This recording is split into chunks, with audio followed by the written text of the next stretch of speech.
오늘 2025년 7월 18일입니다. 은혜로운 새벽기도회 잠언 23장 15절에서 18절까지 말씀으로 즐거움과 유쾌함이라는 제목으로 잠시 은혜를 나누겠습니다. 오늘 제목이 즐거움과 유쾌함입니다. 금요일이지요. 그 자체만으로도 즐겁고요. 유쾌합니다. 오늘 하루도 하나님이 주시는 즐거움이 가득하시길 바랍니다. 하나님이 주시는 기쁨과 유쾌함이 가득하시기를 간절히 바랍니다. 우리 하나님은 사랑이십니다. 우리 하나님은 평강이십니다. 그 자체예요. 본질이세요. 근원이십니다. 그러하게 우리가 말씀을 통해 예배를 통해 하나님을 배웠고 하나님의 그 존재를 경험하면 우리는 사랑에 젖게 되고 평강에 충만해지게 됩니다. 그 은혜가 묻어난 것입니다. 오늘 하루 하나님의 사랑으로 충만하시기를 바랍니다. 하나님의 평강으로 충만하시기를 바랍니다. 하나님이 주시는 즐거움과 유쾌함이 넘치시기를 주님의 이름으로 축원합니다. 오늘 15절에서 18절까지 봤습니다. 15, 16절 한 단락이고 17, 18절 또 한 이야기입니다. 잠시 드리면요. 내 아들아 만일 내 마음이 지혜로우면 나곧 내 마음이 즐겁겠고 만일 내 입술이 정직을 말하면 내 속이 유쾌하리라 합니다. 내 마음이 지혜롭다 함은 지혜다라고 하는 것은 우리가 지혜이신 하나님의 음성에 귀를 기울이는 것입니다. 그에게 마음을 열고 순종하는 것이 지혜로운 것입니다. 그런데 꼭꼭 닫고 고집에 사로잡히고 아집에 사로잡혀 있으면 그것은 어리석은 것이에요. 그리고 16절에 정직을 말한다는 것, 그 지혜를 쫓아 하나님을 향한 지혜를 쫓아 살아갈 때에 우리는 정직을 말하게 되어 있는 것입니다. 정직의 반대는요, 거짓이지요. 거짓은 성경에서 매우 경계하는 것입니다. 그냥 단순히 뭐 이랬어 저랬어 우리가 가볍게 말하는 말 정도가 아니라 거짓말은 아담과 하와가 선악과를 따먹게 된 이유가 됐어요. 거짓말은 그와 같이 계속해서 성경에서는 거짓을 경계합니다. 그래서 우리 성도인 우리의 입술 안에서 항상 진실이 있어야 되고 정직이 있어야 하는 것입니다. 절대로 거짓말을 하면 안 됩니다. 우리가 하나님의 말씀을 지혜로운 말씀을 듣는 것이 단순히 이렇게 소리를 듣는 것이 아니라고 여러 번 말씀드리지요. 말씀을 들으면서 묵상하고 내가 수긍하고 여는 거예요. 마음을 여는 거예요. 마찬가지로 여기에서 우리의 입술로 정직을 말한다라는 것은요, 그냥 단순히 내 입술로 정직의 언어들만 소리들만 내는 것이 아닙니다. 우리의 삶 전체가 정직하여야 하고 우리의 삶 전체가 우리의 삶 전체가 진실해야 하는 것이에요. 그러니까 이제 15절과 함께 보면 우리의 마음이 하나님의 말씀에 귀를 기울이고 하나님 앞에 마음이 열려 그 지혜의 말씀을 사모할 때에 우리의 입술은 그 삶을 따라 지혜를 말하게 된다라는 것입니다. 그냥 단순히 거짓되게 살면서 입술만 지혜로 말하고 세상 속에 악하게 살아가면서 입술만 정직하게 말하는 것은 있을 수 없는 일이에요. 그럴 일은 없습니다. 우리의 마음이 은혜를 사모하고 지혜를 사모하고 하나님을 사모하며 살아가며 우리는 정직을 말할 수밖에 없는 거예요. 그래서 정직을 말하는 것 또한도 신앙입니다. 신앙. 어떤 상황 속에서도 정직을 말하고 진실을 말하고 더 나아가 진리를 말하는 거예요. 거기까지가 삶이 이어지는 것입니다. 이어지는 거예요. 그러면 이제 하반절에 보면요. 그렇게 지혜를 사모하고 16절에 정직을 말하라 그랬습니다. 그럼 하반절에 뭐라고요? 즐겁고 유쾌하리라 라는 것이에요. 우리의 신앙생활은요. 지금 여기 말한 대로 정직하면 유쾌하고 지혜를 사모하면 즐거워지고 이런 컴퓨터가 아닙니다. 로봇이 아니에요.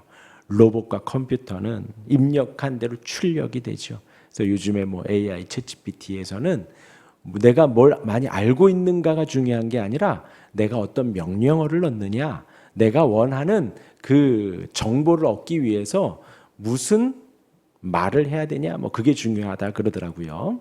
많이 이제 요즘은 바뀌었다라고 하는데, 그런 우리가 신앙생활하는 것은 성경을 몇 번 읽으면 어떻게 되고 새벽 예배를 몇 번 하면 이렇게 되고 그런 어떤 로봇과 같은 것을 말하는 것이 아닙니다. 우리의 신앙생활은 인격과 인격의 대화예요. 살아계신 하나님 앞에 우리를 드리는 것이 신앙생활인 것입니다. 어떻게 드려요? 지혜를 사모함으로 드리고 정직을 말하는 것으로 드리는 것입니다. 그럴 때에 성령께서 우리 마음에 즐거움을 주시고 유쾌함을 주신다라는 거예요. 절대로 잊지 말아야 하는 것이 하나님이 살아 계시다라는 것입니다. 하나님의 살아계심이 내 마음 안에 충만하게 묵상이 되는 거예요. 하나님의 살아계심이 우리 안에 묵상이 될 때에, 우리 지난주에 고난의 유익에 대해서 수요일날 말씀을 드렸지요. 그 고난의 유익이 우리 안에 살아 움직이는 거예요. 부활의 기쁨이 우리 안에 살아 움직입니다. 살아계신 하나님을 대하여 우리가 신앙생활에 갈 때에 우리의 신앙생활은 편해요. 하나님께 모든 것을 아뢰는 것입니다. 우리의 멍에를 주 앞에 다 내려놓는 거예요. 주님이 주신 그 가벼운 멍에 십자가를 따라, 십자가를 믿으며 예수님을 따라 한 걸음 한 걸음 나아가는 거예요. 어렵지 않아요. 무슨 석박사 논문을 연구해야 되는 것도 아니고 많은 정보를 얻는 것도 아니에요. 예수님의 이름을 그냥 따라가기만 하면 되는 것입니다. 우리를 위해 십자가를 지신 그 장대 위에 높이 오르신 그 예수님만 바라보면 되는 거예요. 그 주님이 살아 계신 분이십니다. 그러하기에 우리의 모든 것을 아뢰고 모든 것을 고하고 모든 것을 주 앞에 내려놓을 때에 주님은 우리에게 즐거움을 주시고 유쾌함을 주시고 기쁨을 주시는 거예요. 그렇게 인격적인 교감 앞에 우리가 한 걸음 한 걸음 나아가는 것입니다. 하나님의 말씀에 아멘하고 하나님의 말씀에 순종하고 말씀 안에 안식하고 말씀 안에 평강을 누리며 하나님 앞에 감사하며 예배하고 힘든 것 기도하며 내려놓고 기쁨의 찬송을 하는 것, 그것이 우리의 신앙 생활입니다. 이어서 18, 17절, 18절입니다. 내 마음으로 죄인의 형통을 부러워하지 말고 항상 여호와를 경외하라. 정령이 내 장래가 있겠고 내 소망이 끊어지지 아니하리라. 이런 말씀이 성경에 종종 있는데 우리 마음이 뜨끔한 거예요. 뜨끔한 거예요. 우리의 마음을 콕 찌르는 것입니다. 죄인의 형통. 우리가 한 번씩 다 생각해 봤던 글귀예요. 그리고 드라마나 영화를 보면 항상 나오는 거예요. 범죄 저지르고 뭐 정치권에 줄 다 있고 뭐 그러면서 막 부자가 되고 법은 샥샥샥샥 피해가고 잘 되고 우리가 다 한 번씩 생각해 봤던 내용들입니다. 우리는 이렇게 정직하게 사는데, 우리는 이렇게 범죄하지 않고 사는데 왜 이러나 하는 것이지요.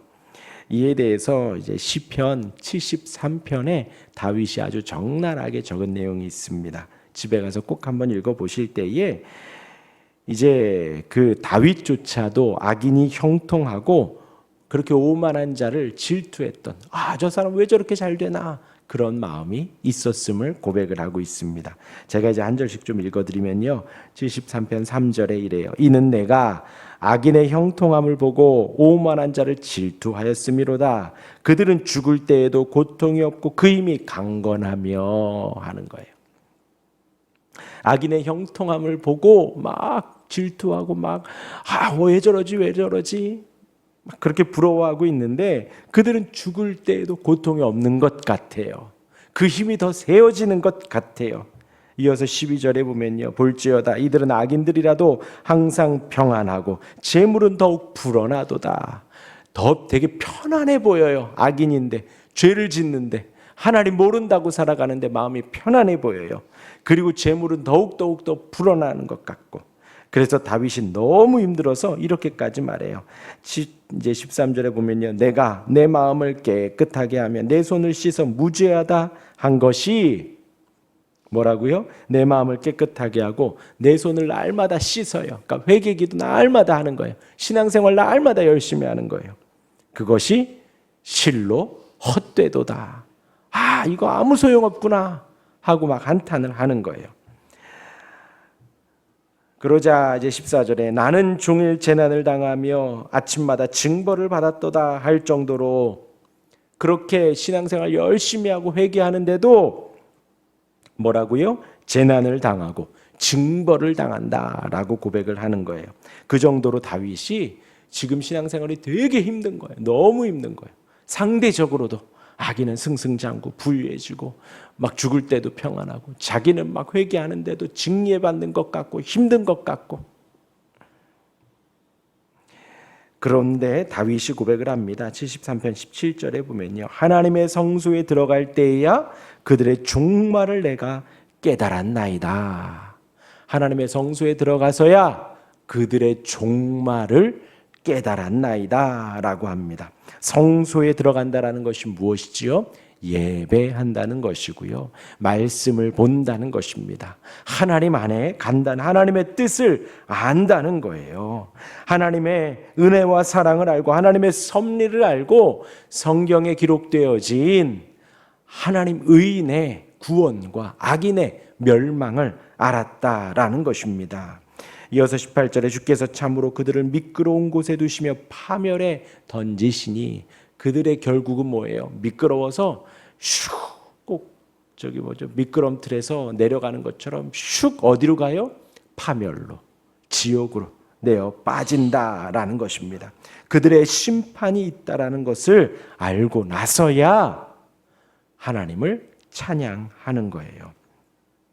세상은 하나님이 다스리십니다. 세상은 하나님이 통치하셔요. 말씀으로 다스리십니다. 그래서 우리가 말씀을 배우는 것이에요. 우리는 그 말씀을 날마다 보지요. 말씀에 어떻게 나오냐? 악인과 죄인은 멸망한다라는 거예요. 소돔과 고모라에서 그랬고 노아의 방주 때에도 홍수를 통해서 하나님은 심판하셨습니다. 그리고 지옥에 가게 되는 거예요.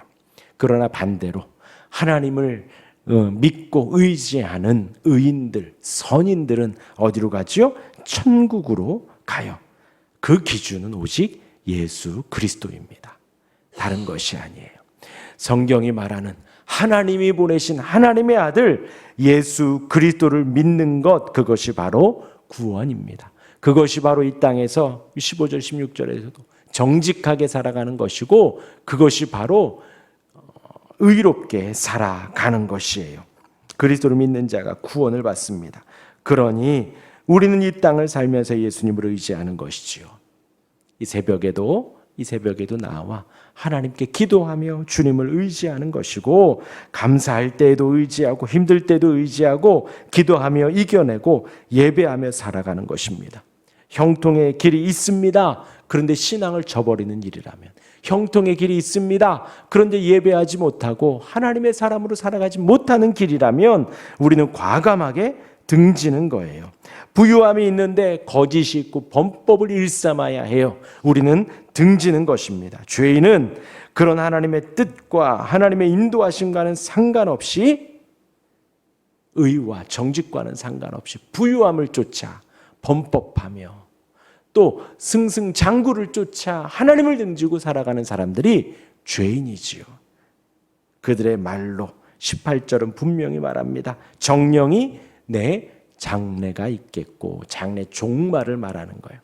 너의 끝이 있을 것이다. 인생의 끝이 있을 것이다. 그 인생의 끝은 분명히 오지요. 그 끝에는 신앙생활했던, 예수를 믿었던 우리는 하나님 앞에 감사와 기쁨으로 천국으로 나아가는 것이에요. 그런데 그렇지 않은 사람들은 미끄럼틀 타고 쭉 내려가는 것처럼 파멸의 길로, 지옥의 길로 간다는 것이지요. 우리 주일날마다 찬양하는 것, 볼지어다 주가 구름 타고 오시리라. 주님이 구름 타고 오시던, 아니면 저와 여러분들이 오늘이 마지막이고 내일이 마지막으로 주님이 부르심에 따라 언제든 우리의 목숨이 끊어질 때에, 우리가 잠자는 날이 올 때에, 그 장래에 우리의 소망은 이루어진다. 내 소망이 끊어지지 아니하리라. 하나님께서 명확하게 말씀하시는 거예요. 우리가 이 땅을 살아가며 소망했던 것 절대로 끊어지지 않는다라는 거예요. 하나님께서 구원으로 갚아주시고 천국으로 갚아주시고 지금의 우리가 부러워했던 그 모든 것과는 비할 수 없는 그 아름다운 은혜로, 너무나도 큰 은혜로 우리에게 갚아주신다라는 것입니다. 오늘 하루 그 은혜를 사모하는 우리가 되기를 주님의 이름으로 축원합니다. 아멘. 기도하겠습니다.